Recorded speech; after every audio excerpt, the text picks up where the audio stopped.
Welcome to episode 19 of Entrepreneur Life with me, Joel Campbell. And I am an entrepreneur. Today is a sad day. It is the day after the Queen passed away, so we're Friday, 9th of September.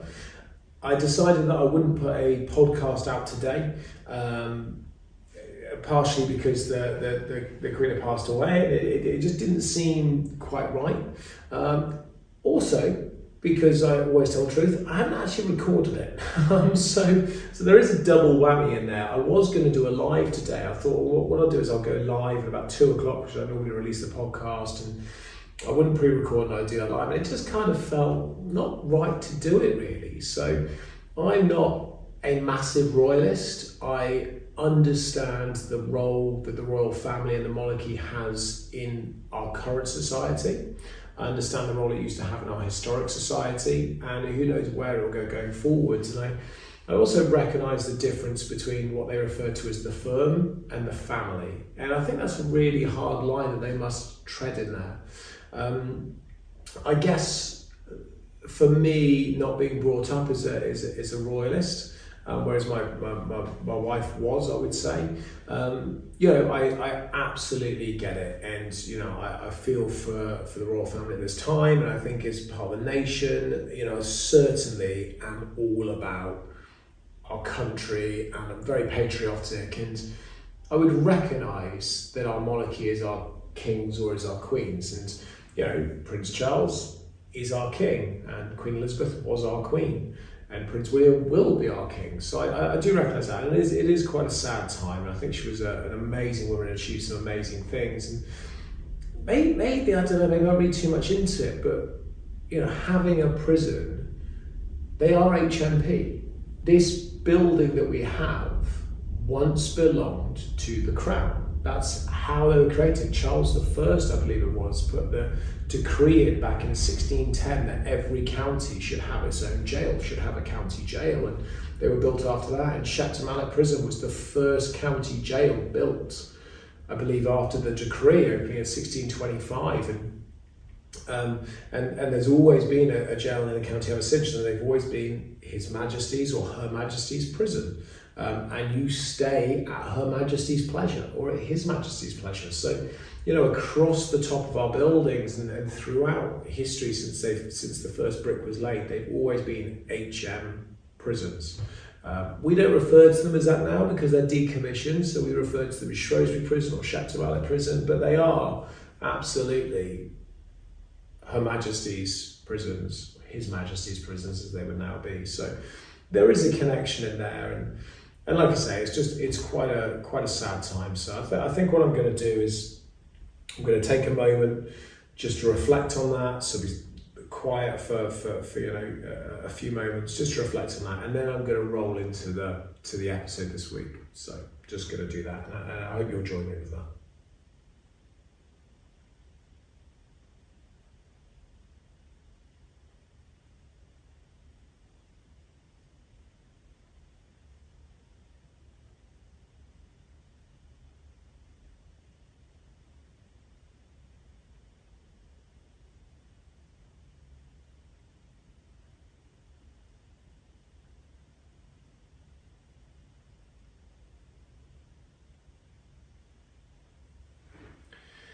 Okay, so I think what I want to pick up on really today is what's happened in the last week. It has been I would say, a huge shift in the week in terms of where we've gone. It's always a big transitional time between the holidays and the term time we find as a consumer-based tourist attraction. I've just been looking at the results about half an hour before I jumped onto this podcast and looking at the sales for this week in our consumer sales, and they always go off the edge of a cliff. That's nothing new. And again, as per usual, they've dropped by 2/3. So we are today only doing, and yesterday only doing, 1/3 of the amount of sales from a consumer market that we were back on the weekend. Because obviously we're back into non-tourism time, should we say, back to school. So we've got a lot of work to do here, and I think I spoke about one of the previous episodes about making a shift, and that's what we're doing now, is we are making a shift from a consumer-based disposable income attraction to be much more B2B based, to have a much more solid foundation in terms of what we're doing. We'll still obviously deliver heavy consumer, but at the moment, 3/4 of our income is generated from a consumer base, and that's all around disposable income. And we've got to shift that to survive. And, business is about reading the future. It's about, which is hard, it's about adapting to what's going on at the moment and what you think is going to happen down the line. It's about making plans, laying out strategies, which is why in business we talk a lot about planning and strategizing, because that's needed, because you don't run a business today, you run a business ready for tomorrow and the day after and the day after. There is absolutely a team that deal with the day-to-day, but the running of the business isn't in the day, it's in the next day and the future effectively. So that's what we're planning at the moment. So part of that, and part of that change, is being about the people we have in the top tier team. Some people refer to them as head offices, centralized teams, senior teams, management teams, whatever it might be. But it's that top tier team, and they are a senior team, whether you see them as senior in terms of hierarchy or not, I don't know. I see them as a well-established, knowledgeable individuals that understand their own areas extremely well, and together they become a very well drilled, I guess, or well structured team to provide value back and forth with each other. So I've probably not worded that very well, but in fact I've worded that really shit, but I'll come back to it. So we know that marketing has been a big thing for us, and I've really wanted to get our marketing for a while, and that's now happened. So we've got a new marketing manager in, a lady called Mel. She's got some really good experience in marketing, she's got some great ideas, she understands where we are now, she understands where we're going, and that journey that we're going to now walk through. And she's got some good support in there from the team we currently have, from some of our partners, from the team underneath, and also from the guys at the sites. So she's now taken that on. It's going to be another couple of weeks before she really finds her feet, but definitely looking good at this stage, and coming up with some really key changes, I think. Then we made another shift in sales. So what we did with sales was I brought on a sales director, again, somebody that's got some really good knowledge, loads of transferable skills from different industries, which is great, really understands how sales work. And they've been spending a couple of weeks now just analysing what we currently do, just listening, watching, observing the processes. And I met with them today, and we already knew this, but our sales system is it's not broken. To a degree, it's non-existent. And the way that we should be doing sales, the same way that I feel that we should be doing things in terms of what should be generated, means that we need to do sales in a different way. And to do that, we needed to bring somebody else in. And as a business owner and as an entrepreneur, we spend a lot of time. I'm going to phrase that slightly differently because Paul will cut this into a trailer. As an entrepreneur or as a business owner, we spend a lot of time worrying about how to make something, how to improve something, how to deliver something. And the reality is we don't always know the answer. I could not tell you the answer to solving our sales problem. I couldn't even actually tell you what the problem was. What I can tell you is that what we were doing was not working. And I've said that a few times in this podcast. There's been numerous things in our business where I look at it and I go, I don't know what the problem is. I know there's a problem, but I'm not 100% sure what it is. And I certainly don't know how to solve it. What I do recognize is that the way we're currently doing it is not working. Something about the way we do it now is not working, and we need to make a change. And I'm very good now at identifying that and going, right, what is it that needs to change? And I probably won't have that answer, but I am willing to bring in other people that can look at it and bring us that answer, or unrestrict the team if they are restricted at all so they can find the answer. Changing what we do because I know it doesn't work. That's the way to grow. Now, it might be that when we change something like that, we get it wrong and we have the same result, but at least we're changing it, and we'll keep changing it and changing it and changing it and changing it and changing it until we get it fucking right. And we will get it right, because that's about progress. We're not making mistakes, we're finding ways not to do it so we can get to the point where we should do it. And now what we're doing as a company is, rather than going through that journey that we've been going down for a long time, and lots of businesses will appreciate this, that you know this way doesn't work, so you try that way doesn't work, so we try it this way, that way doesn't work, so we try it this way, that way doesn't work, we try it this way, oh, a bit of that works, but the rest of it doesn't, we'll try it this way. And you're constantly doing that jumping. What we're doing now as a business, we've reached that point where we're going, this doesn't work, we've tried these few things, that still doesn't work, we can keep going down this path, or we can bring in somebody that knows how to make it work. And we just go bang. And that's what we're doing. And I had this conversation with somebody not that long ago, and the conversation went like this. They didn't want to do things my way, which is fine, but the way they were doing it doesn't work. And we knew that because the results showed it. And the way that I do things does work. So I was like, we can continue to do it your way, which we know doesn't work, or we can do it my way, which does work. You may not want to do it like that, but then you have to choose, do you want your business to succeed or not? It's that simple.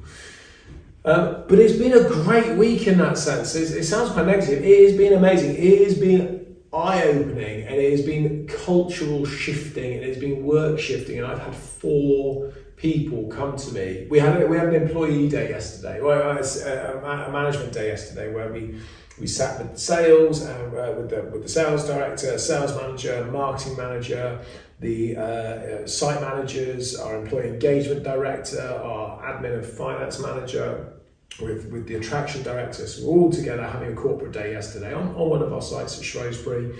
We had breakfast, we did some warm-up sessions, some introduction sessions, so we can get to know each other. We did some workshop sessions, had some lunch, and then we went off and did a load of activities together. It was really good. I really enjoyed it. I think everyone got a lot from it. And it was a really good way to set out the stall of where we are and where we want to go, and what that journey could look like, really, and keeping that quite high level. So that was great. I was really pumped off the back of that, and I've had 4 people come to me since then and say, do you know what? Bringing in these new people has made such a difference. And this is on day 4 for our marketing manager, and like day 8, I think, for our sales director, and not even day 1 yet for one of the site managers, who's actually come to join us before they've even left their other job, which is really cool. And I'm really pleased that they've been able to do that. But what it's done is it's lifted everybody else's game. Everybody has said to me they've had to turn on another part of their brain and step up to another level, because they can see that these guys are going to drive to the next stage. And that's really good, because sometimes we get really stale in what we do, sometimes we get a little bit complacent in what we do, sometimes we get a little bit bogged down and a bit sort of down in general in what we do. And these new guys, it's not that they've bought new energy, they have done. It's not the energy they've bought, it's the level of sophistication and knowledge, and I guess the passion, but the skills as well, and kind of looking at things. And what they've got is the ability to look at it from a broader picture, from the outside in, and really come up with some new ways of looking at it. And it's made everybody else that's looking at it from the inside out, that's been doing it for a while, still very passionate about it, go, oh shit, let's get on the outside of this circle, let's look in with these guys, and let's really drive forwards. And what we've now got is a senior team of 1, 2, 3, I'm going to count the room, 9. I know it's 9 because I laid out 9 chairs. We've got a senior team of 9 people in varying different disciplines, and the core disciplines you would have in a business, that really know their stuff. We've got a couple more to add, but we're not quite there yet. They'll be coming hopefully in the next 3 to 4 months. And that's just setting us up for growth, and setting us up for change, and setting us up for development, and setting us up for the future, and driving those businesses forward to where we want to be, to the visions and to the goals and to the achievements and to the objectives, to the missions we have. So, and hopefully you can hear the passion that I've got here in my voice, that fire. And it's great because what happened, and I shared it on social media and I put it on my last podcast, 10 days ago, this hit me. So 10 days ago, I was like, shit, I need to up my game. There are people in my organization working harder than me and I'm not fucking having that shit. Not on my watch, it is not happening. Nobody in my business should be working harder than me. That's simple.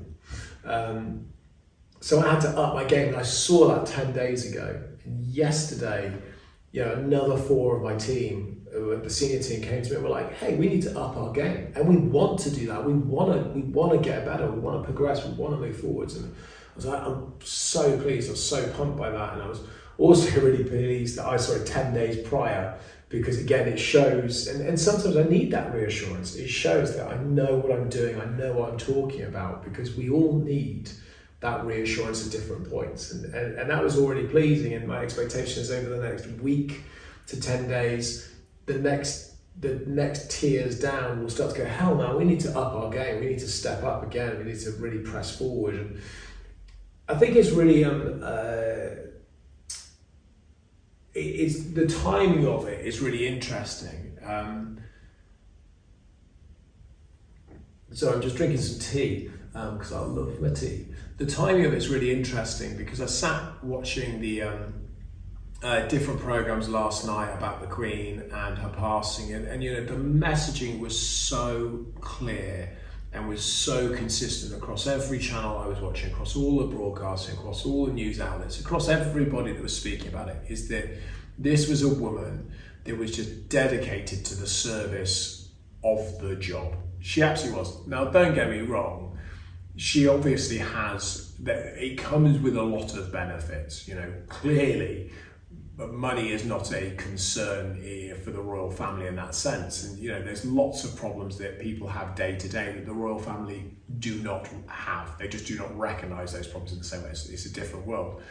But there are additional problems that they do have that the rest of us don't. So, for example, they don't have a private life per se. They're constantly under the spotlight. Everything they say, they do, the reactions. You see articles about, well, Prince William's feeling like this about Kate because that's what his body language says. And, they have to be careful that they don't, say something or mumble something and the lip reader picks it up from a mile away and it goes in the paper. So, constantly under the spotlight, which is a different pressure to the rest of us. And also, they're not celebrities in the same sense as actors and sports people that go out to drive themselves forward. They're born into it. They don't have a choice. It's part of, their birth, effectively.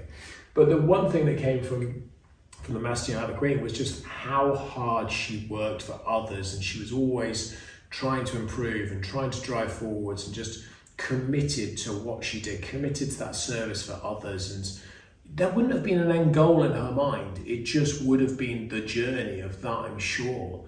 And she just went through that journey, always committing herself to her work. And her work was about supporting other people and the betterment of others and the betterment of, the Commonwealth and everything along those lines. And just doing good. I really do believe that. I really want to believe that. I do. That's how I think it is. I know some people will argue and say, no, that's wrong, and so on and so forth, but that's my take on it. And I think that she is a really good barometer. She's a really good benchmark. She's a really good figurehead for employees, because she shows that you can and maybe you should really give things your all. And if you don't enjoy your job, as I've said again on this podcast, go and find another one that you do enjoy. I know it's not quite that simple, but we do create a lot of problems for ourselves in the way that we do things. The education system's got a lot to answer for there. But we're not caught in a trap from birth. Some people have a more challenging upbringing, I give you that, but we're not caught in a trap. We actually restrict ourselves quite heavily. Buying cars and mortgages, they're restrictions. They do provide restrictions for you. And I think that's been the messaging from education system all the way through. And actually, what I'm getting at here is that if you find something you enjoy doing and you love it, I'm not going to cliche it and say you find something you love and you'll never work a day in your life, because it's bollocks. That's not true. You'll work every fucking day, but you'll enjoy it. Like, it's not true to say if you do what you love, you'll never work a day in your life. Absolute crap. I love what I do, but I work every day. Like, and I know I work every day. I feel like I work every day. I fucking look like I've worked for the last 50 years. So it's a graft, but I think if you put it in, you put in the effort, and you go for it, you're gonna get so much more out of it. And I think that the Queen was a really strong example of putting in the effort, positive outlook on things, to a degree a stiff upper lip. But kind of going, sometimes shit happens, and it's shit, but shit happens. Let's crack on. And sometimes things happen that are awful, and we need to take a step away and have time to repair ourselves physically, mentally, emotionally, whatever that might be. And sometimes we can push through. It just depends. But I guess what I'm just coming to is that we've all got a responsibility to ourselves and to each other to continue to press forwards and do the very best we can for each other and for our families and for our friends and for our employers or for our employees. And I do believe there's something in there, and I think that's a really strong trait that we have as English people, that we will graft. I think we whinge a lot, but we will craft. That's kind of where I'm at. Anyway, been a really positive week. There's lots of change. We're going to go through some hardship in our business. It's not all rosy. Like I say, we just hit a drop of 2/3 of our income, and we've had a pretty shitty summer as well. It's not been a fantastic summer. We're down massively on our projections. So that's definitely going to have an impact in our growth. I think we're still going to have a couple of really hard months to come, and we'll see what happens in the economy and how that settles. So I think that's going to be tough, but I'm confident we've got the right people in the right places. We're making some good moves, we're making the right changes, we're instilling the right systems and processes and strategies, and we're going to drive forwards. And now that my time's freed up, we can start looking at other opportunities, other avenues, and I can start doing what I do very well, which is, I will talk about that in next week's episode. I think that's what I'll do episode 20 about, is what I do very well and where I come into the system and into the game, and where I can bring the best value that I can bring.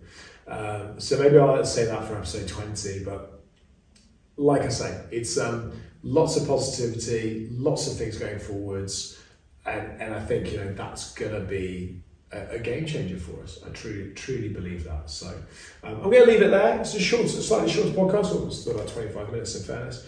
I hope you're enjoying it. If you're not, you've probably turned off by this point. Please do share it. Let others know it's here. If they're interested in the things to talk about, if you think they will, do go ahead and share it. We've got a few more things launching in the next couple of weeks, which I'm quite excited about. And again, I'll talk about that more in next week's episode. But yeah, it's things are all right at the moment. So as I say, it is a sad time for the nation. It's a sad time of the passing of the Queen and mourning and such. And I think we should also be looking to what's going to happen next with the country, with the new Prime Minister, with the new King, how we're going to sort of move forwards and what that looks like. But I hope you enjoy listening. Like I say, do share it. This has been episode 19 of Entrepreneur Life with me, Joel Campbell. And I am an entrepreneur.